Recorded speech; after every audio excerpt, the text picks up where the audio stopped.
Dear students, आज हम Mendelian disorders की बात करेंगे। जैसे मैंने आपको पिछले वीडियो में बताया कि जो जेनेटिक डिसऑर्डर्स होते हैं they may be grouped into two categories, one is Mendelian disorders and the other one are chromosomal disorders. तो आज हम बात करेंगे मेंडेलियन डिसऑर्डर्स की।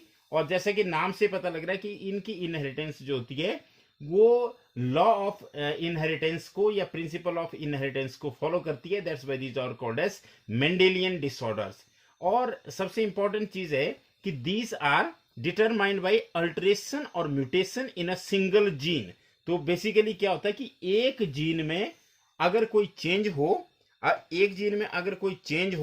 या कोई उसमें म्यूटेशन हो, you know, whenever there are the sudden abrupt changes in the DNA based sequence, that is called as mutation. जिसे और अगर मान लिया जाए केवल एक जीन में उस एक जीन में ही चेंज हो, कोई अल्ट्रेशन हो या कोई म्यूटेशन हो, तो आप कह सकते हैं कि ये मेंडेलियन डिसऑर्डर हो सकता है।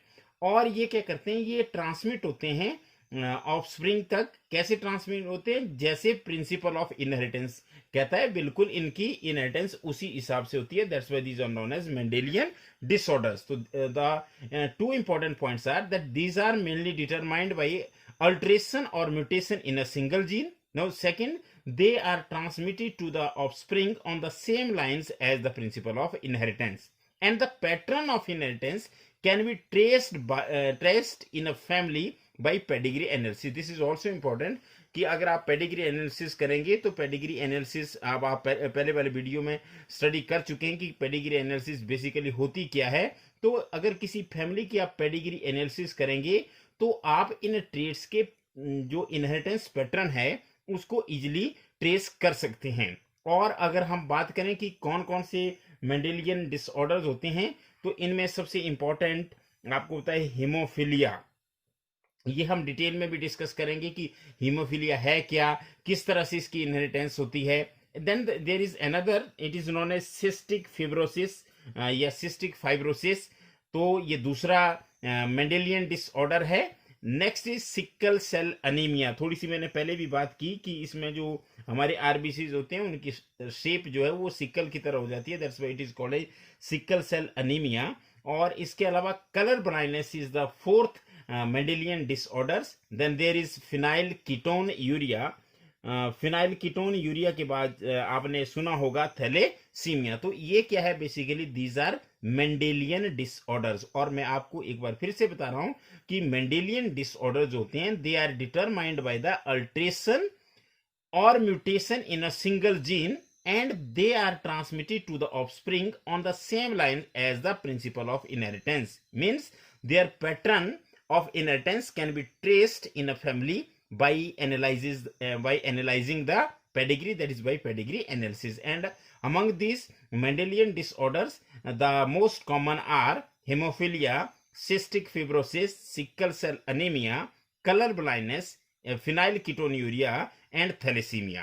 अब अगर हम मेंडेलियन डिसऑर्डर की बात करें तो मेंडेलियन डिसऑर्डर भी दो टाइप के होते हैं, या तो वो डोमिनेंट होते हैं या वो रिसेसिव होते हैं। मतलब मेंडेलियन डिसऑर्डर्स की जो कैटेगरी होती है वो हमारे पास कितने टाइप की होती है? दो टाइप की होती है। कौन कौन सी? या तो मेंडेलियन डिसऑर्डर डोमिनेंट होगा या वो कैसा होगा? रिसेसिव होगा। जब पेडिग्री एनालिसिस करेंगे तो पेडिग्री एनालिसिस के बेसिस पे आप इजीली बता सकते हैं कि जो मेंडेलियन डिसऑर्डर है क्या वो डोमिनेंट था या रिसेसिव था। It means by analysing the pedigree, और you can see by pedigree analysis one can easily understand whether they are dominant or recessive. देखिए, पहले मैंने बात की कि जो जेनेटिक डिसऑर्डर्स होते हैं वो मेनली ब्रॉडली अगर उनको क्लासिफाई कर रहे हैं तो मेंडेलियन डिसऑर्डर्स और क्रोमोसोमल डिसऑर्डर्स होते हैं। और हम बात करें मेंडेलियन डिसऑर्डर्स की कि जो जो जो होते हैं अल्ट्रेशन और म्यूटेशन ऑफ सिंगल जीन से, और जो फॉलो करते हैं प्रिंसिपल ऑफ इनहेरिटेंस को, और जिनका इनहेरिटेंस पैटर्न जो है वो फैमिली की पेडिग्री एनालिसिस करके पहचाना जा सकता है। अब हम बात करेंगे कि जो मेंडेलियन डिसऑर्डर्स है इनको दो ग्रुप में क्या किया गया है, दो ग्रुप में इनको क्लासिफाई किया गया है। और एक डोमिनेंट टाइप के होते हैं और दूसरे रिसेसिव होते हैं। नाम से आपको पता है कि डोमिनेंट क्या होता है और रिसेसिव क्या होता है, हम पहले कर चुके हैं। और इनमें से जो है वो सेक्स लिंक्ड भी हो सकते हैं। सेक्स लिंक्ड का क्या होता है कि वो सेक्स क्रोमोसोम्स से लिंक्ड होते हैं, that's why these are called as sex linked. जैसे हीमोफीलिया जो है एक मेंडेलियन डिसऑर्डर है, but it is a sex linked Mendelian disorder. जो ट्रेट होता है वो सेक्स लिंक्ड भी हो सकता है। अब अगर हम बात करें कि जो एक्स लिंक्ड रिसेसिव होते हैं वो ट्रांसमिशन कैसे करते हैं, वो फीमेल अगर कैरियर होगी तो किसको जाएंगे, वो मेल प्रोजनी में जाएंगे। मतलब फीमेल जो होती है कैरियर होती है, उसे बीमारी नहीं होती लेकिन वो बीमारी को कैरी करती है, और फिर बीमारी जाकर के कौन सी प्रोजनी को होती है, मेल प्रोजनी को होती है। ये हम जब क्रॉस करेंगे तो उसमें डिटेल स्टडी करेंगे। तो अगर हम यहाँ पर इनकी बात करें कि ये सेक्स क्रोमोसोम को भी अफेक्ट कर सकते हैं और ऑटोसोम्स को भी अफेक्ट कर सकते हैं। अगर हम ऑटोसोम्स की बात करें तो ऑटोसोम्स में भी दो टाइप के होते हैं, या तो ऑटोसोमल डोमिनेंट या ऑटोसोमल कौन से होंगे, रिसेसिव।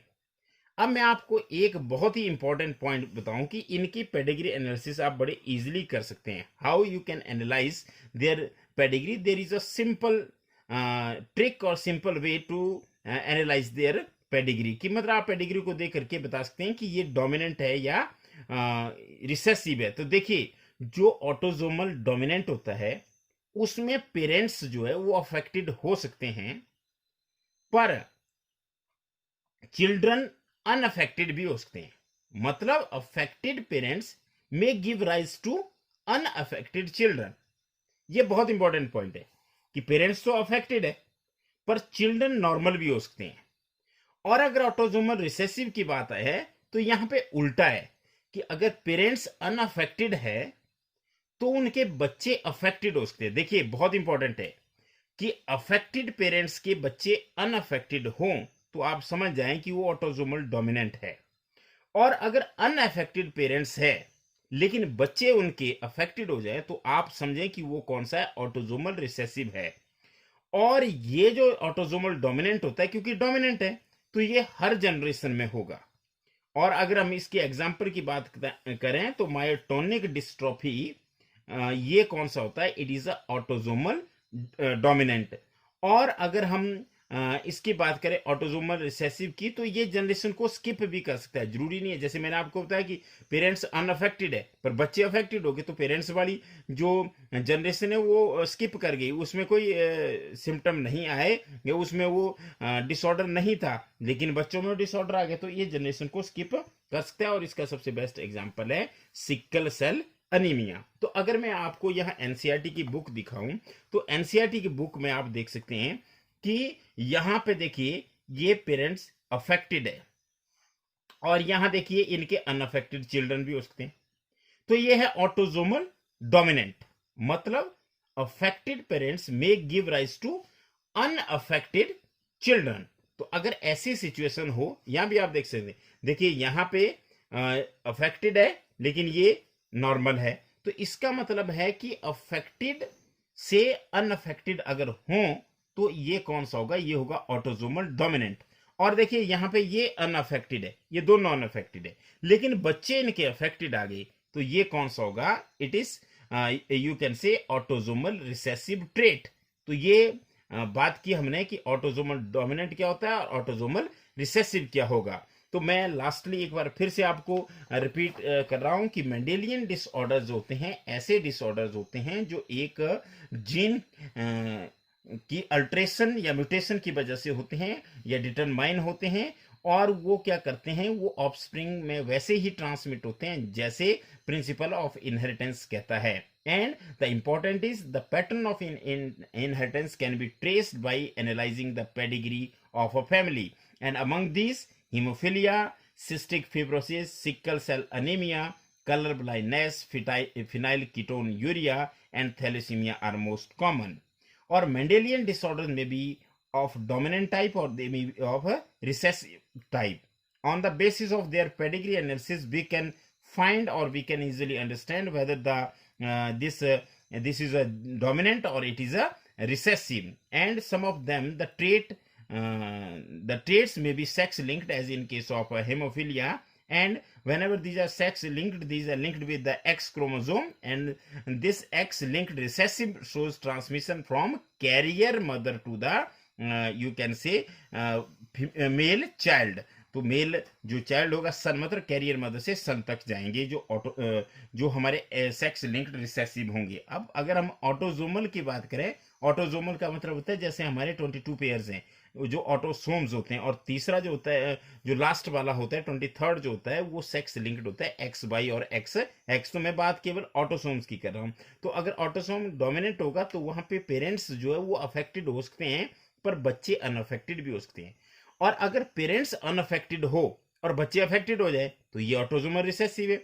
और मैंने आपको बताया कि ये जनरेशन को स्किप कर सकता है, किसी जनरेशन में नहीं भी हो सकता, जैसे मायोटोनिक डिस्ट्रोफी है। और ये जो कौन से वाला स्किप कर सकता है, रिसेसिव वाला। और जो ऑटोजोमल डोमिनेंट है वो, क्योंकि डोमिनेंट है तो ये हर जनरेशन में प्रेजेंट होगा। तो मैं फिर रिपीट कर रहा हूं कि autosomal dominant is present in all generations while autosomal recessive can skip generation. तो ये था इंपॉर्टेंट। और अब हम नेक्स्ट वीडियो में केवल एक टॉपिक पढ़ेंगे, दैट विल बी हेमोफिलिया, और उसका हम एक आधा क्रॉस भी करेंगे कि कैसे वो एक जनरेशन से दूसरे जनरेशन तक जाता है। Thank you very much.